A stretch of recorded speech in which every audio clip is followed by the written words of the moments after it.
جیسے اللہ اپنی ذات و صفات میں ہے وہ ایسا خالق ہے کہ اس جیسا کوئی پیدا کرنے والا نہیں، وہی خالق ہے، اس کے علاوہ کوئی خالق نہیں، وہ اکیلا مالک ہے، اس کے علاوہ کوئی مالک نہیں، وہ اکیلا رازق ہے، اس کے علاوہ کوئی رازق نہیں، وہ اکیلا جبار ہے، اس کے علاوہ کوئی جبار نہیں، وہ اکیلا قہار ہے، اس کے علاوہ کوئی قہار نہیں، وہ اکیلا غالب ہے، اس کے علاوہ کوئی غالب نہیں، وہ اکیلا ساری کائنات کا پیدا کرنے والا، سب اس کی مخلوق ہے اور وہ اکیلا خالق ہے۔ اللہ کے علاوہ سب اس کی مملوک ہے اور وہ اکیلا مالک ہے۔ اللہ کے علاوہ سب اللہ کے مرزوق ہیں اور اللہ تعالیٰ اکیلے رزاق ہیں۔ اللہ کے سارے غیر وہ مجبور ہیں اور اکیلا اللہ جبار ہے۔ سب مغلوب ہیں، اکیلا اللہ غالب ہے۔ سب مقہور ہیں، اکیلا اللہ قہار ہے۔ سب کو فنا ہو جائے گی، سب فنا ہو جانے والے ہیں، اکیلا اللہ باقی رہنے والا۔ سارے حالات کو پیدا کرنے والا بھی اللہ ہے۔ کامیابی، ناکامی، عزت اور ذلت، موت اور زندگی، خوشیاں اور غمیاں، یہ سب اللہ کے بنانے سے آتی ہیں، اس کے پیدا کرنے سے آتی ہیں۔ اس کا ارادہ ہو جائے کامیاب کرنے کا تو بغیر کامیابی کے اسباب سے اللہ کامیاب کر دے۔ ناکام کرنے کا ارادہ ہو جائے تو سارے کامیابی کے ظاہری اسباب جمع ہوں، اللہ ناکام کر کے دکھا دے۔ نفع دینے پر آ جائے تو نقصان کے سارے اسباب جمع ہوں، نقصان کے اسباب کے ہوتے ہوئے نفع دے کے دکھا دے، نفع کے اسباب ہوتے ہوئے نقصان دے کر دکھا دے، ہلاکت کے اسباب میں زندگی بنا کر دکھا دے اور زندگی کے اسباب میں ہلاک کر کے دکھا دے۔ حفاظت کے اسباب میں اللہ ہلاک کر کے دکھا دے اور ہلاکت کے اسباب میں حفاظت دے کے دکھا دے۔ یہ ہے ہمارا اللہ۔ ذالکم اللہ ربکم الحق فماذا بعد الحق الا الضلال فانا توفکون۔ یہ ہے تمہارا اللہ، یہ ہے ہمارا اللہ، یہ ہے ہمارا رب، اس کے علاوہ کوئی معبود نہیں ہے۔ اللہ کو پہچاننا، اس کی معرفت، اس کی قدرت، اس کی طاقت کو پہچاننا، اس کے انعامات کو یاد رکھنا، جب یہ اللہ کی معرفت دلوں میں آئے گی تو عبدیت بھی پیدا ہو جائے گی۔ جب اللہ کو آدمی پہچانے گا، اس کی قدرت کو، طاقت کو، اختیارات کو، اس کے انعامات کو یاد کرے گا تو پھر وہ اللہ کا بندہ بن کے زندگی گزارے گا۔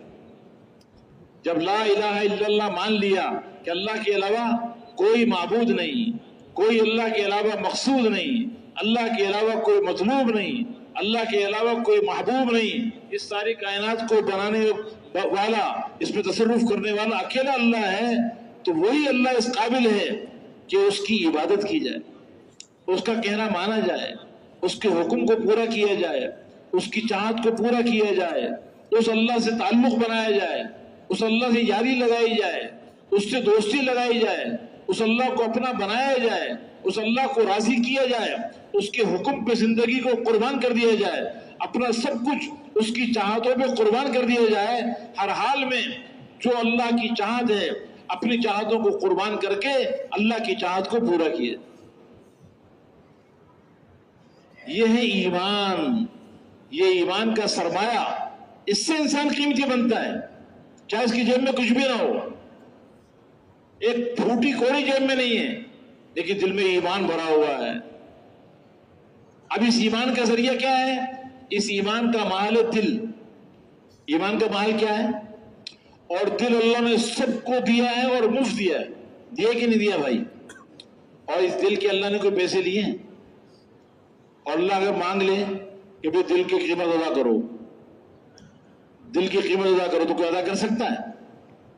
اللہ نے سب کو دل دیا ہے اور مفت دیا ہے، غریب کو بھی دیا ہے، مالدار کو بھی دیا،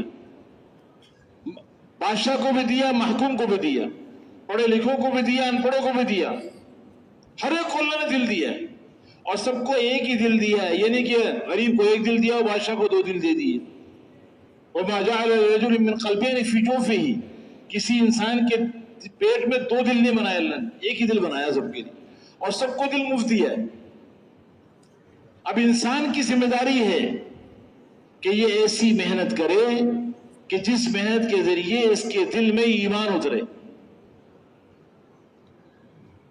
اور وہ محنت انبیاء علیہ السلام لے کر آتے ہیں.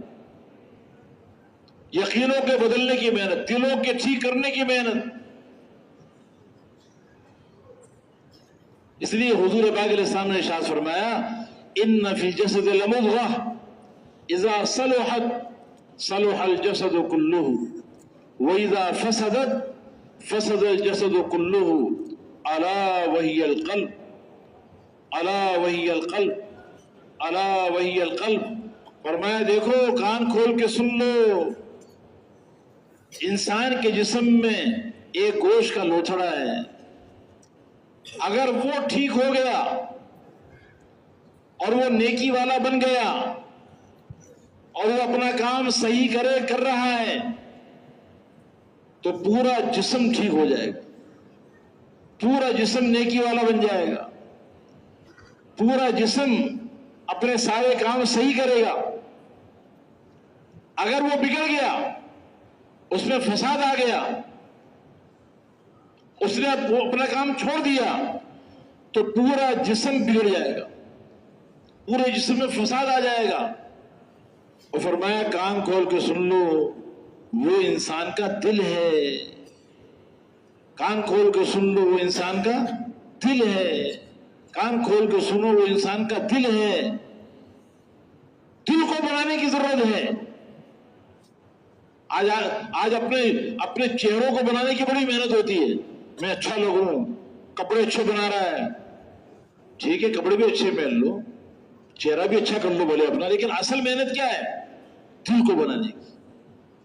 آج محنت ہو رہی ہے اپنے سے باہر کی چیزوں پر، دھاگے پہ محنت، کپڑے پہ محنت، مٹی پہ محنت، لوہے پر محنت. جس چیز پہ انسان محنت کرتا ہے وہ چیز قیمتی بنتی جا رہی ہے.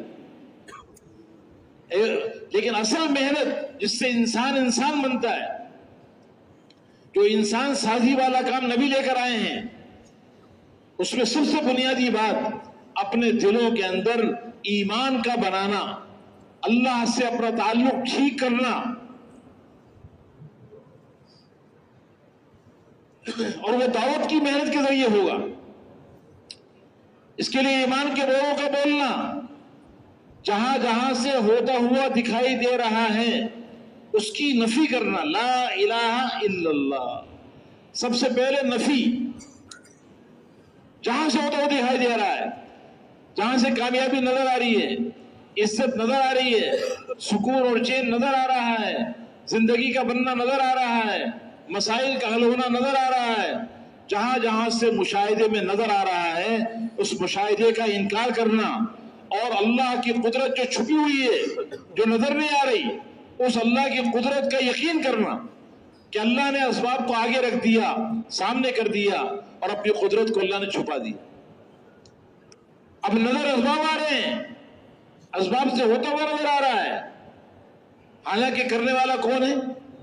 یہ اسباب اللہ کے ارادے میں استعمال ہوتے ہیں. اس میں کوئی شک نہیں کہ اسباب میں اللہ نے چیزوں میں اللہ نے تاثیر رکھی ہے، تاثیر کا انکار نہیں ہے، وہ اللہ نے رکھی ہے. کھانے کے اندر پیٹ بھرنے کی تاثیر ہے. یہ کہنا کہ کھانے سے پیٹ نہیں بھرے گا اس کی تاثیر نہیں ہے، یہ غلط بات ہے. اللہ نے کھانے میں پیٹ بھرنے کی تاثیر رکھی ہے، لیکن جب اللہ کا ارادہ ہوگا اس سے بھوک کی دور کرنے کی تاثیر نکالنا چاہے تو آدمی کتنا ہی کھانا کھا لے پیٹ نہیں بھرے گا. پانی میں پیاس بجھانے کی تاثیر ہے، اللہ نے رکھی ہے، لیکن جب اللہ کا ارادہ ہوگا اللہ اس پانی میں سے پیاس بجھانے کی طاقت کو نکال لیں گے تو کتنا ہی پانی پی لے اس کی پیاس نہیں بجھے گی. کپڑے میں جسم چھپانے کی تاثیر ہے، لیکن جب اللہ کا ارادہ ہو جائے گا اللہ اس میں سے جسم چھپانے کی تاثیر نکال لیں تو کپڑے پہن لو لیکن جسم نہیں چھپے گا. جنت کی اونٹ 100 جوڑے پہنے بھی ہوگی اور سارا جسم نظر آئے گا. تو اسباب کے اندر جو تاثیر ہے وہ اللہ نے رکھی ہے، لیکن وہ اس کی ملکیت نہیں ہے، ملکیت اللہ کی ہے.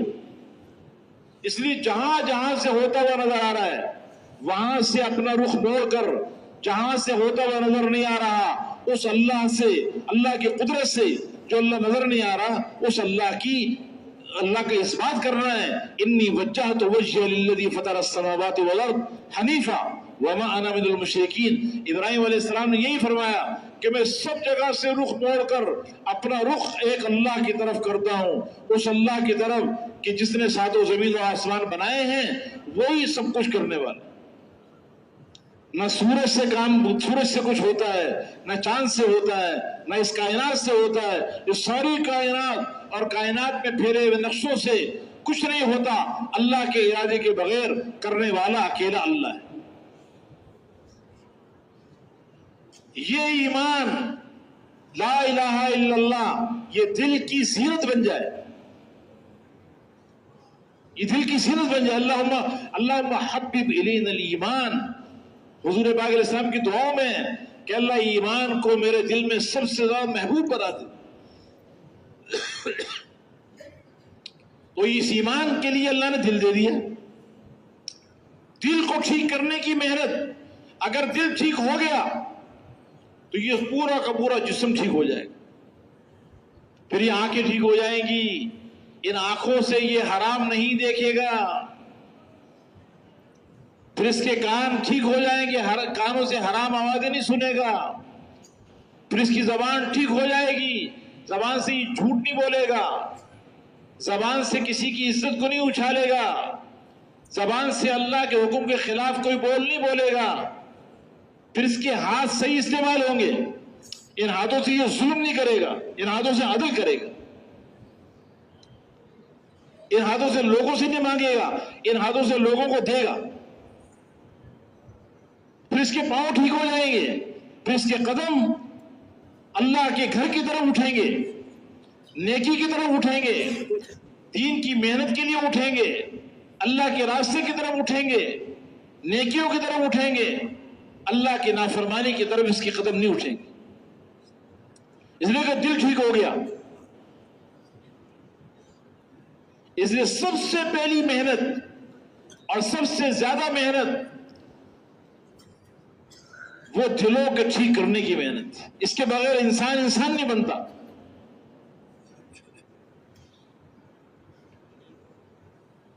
تو ایک تو تین نام ہے اندر کے ایمان کو بنانے کا، اور اس کے لیے اللہ نے دل دے دیا، ہر ایک کو دیا ہے، غریب ہو، امیر ہو، تاجر ہو، زمیندار ہو، بادشاہ ہو، محکوم ہو، پڑھا لکھا ہو، ان پڑھ ہو، شہر کا ہو، دیہات کا ہو، ہر ایک ایمان پر محنت کر کے ایمان کو بنا سکتا ہے۔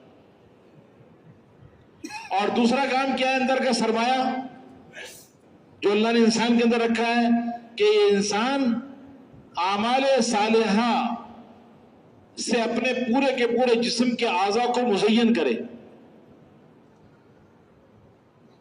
سر سے لے کر پاؤں تک جو کام بھی کر رہا ہے، اس کی جسم سے جو اعمال نکل رہے ہیں، آنکھوں کا دیکھنا، کان کا سننا، زبان کا بولنا، ہاتھوں کا پکڑنا، پاؤں کا چلنا، تجارت کرنا، زمیندارہ کرنا، دن کے اعمال، رات کے اعمال، معاملات، معاشرت، اخلاق، زندگی کے تمام شعبوں میں یہ اللہ کا بندہ بن کے زندگی گزارے، اللہ کے حکم کے مطابق زندگی گزارے، اس کی جسم سے نکلنے والے اعمال اللہ کی رضا کے مطابق ہو تو یہ اعمال صالحہ ہیں۔ اور اعمال صالحہ کے وسائل کیا ہیں؟ وہ جسم کے اعضاء ہیں، اعضاء بھی اللہ نے سب کو مفت دیے، دیے کہ نہیں دیے؟ آنکھیں اللہ نے مفت دی ہے کہ اس کی کوئی قیمت لی ہے؟ ہر آدمی کو اللہ نے 2 آنکھیں دی ہیں، یعنی کہ غریب کو 2 آنکھیں دی ہوں اور مالدار کو 4 دے دی ہوں، بادشاہ کو 4 کان دے دیے اور محکوم کو 2 کان دے دیے، اللہ نے سب کو برابر دیا ہے۔ اب کام کیا ہے کہ یہ سارے جسم کے اعضاء کو اللہ کی مرضی کے مطابق استعمال کرے، اللہ کی رضا کے خلاف کوئی کام نہ کرے۔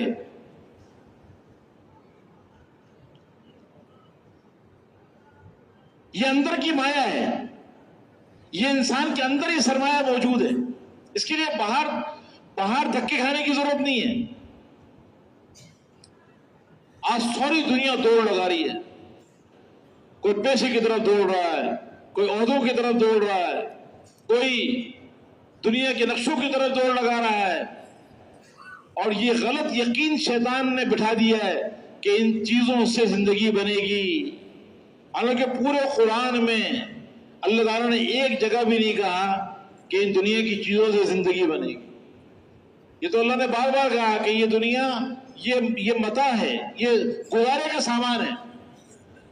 اللہ نے کسی کو اگر دنیا دی ہے، مال دیا ہے، تو یہ مال بھی یہ انسان کے لیے مددگار بنتا ہے اس کے دین کے لیے۔ اس لیے اگر کسی کو اللہ نے مال دیا ہے، عہدہ دیا ہے، دنیا کے سامان دیا ہے، تو اس کو بھی اپنی آخرت کے بنانے میں استعمال کرے۔ یہ مال اور عہدے اور دنیا کے اسباب، دنیا کے نقشے، یہ اپنی ذات کے اعتبار سے کسی کو کامیاب نہیں کر سکتے۔ ہاں، یہ مال مددگار بن سکتا ہے۔ اللہ نے کسی کو دنیا دی ہے تو اس دنیا سے بھی اپنی آخرت بنائے، اللہ کو راضی کرے۔ قارون کو یہی کہا موسیٰ علیہ السلام نے۔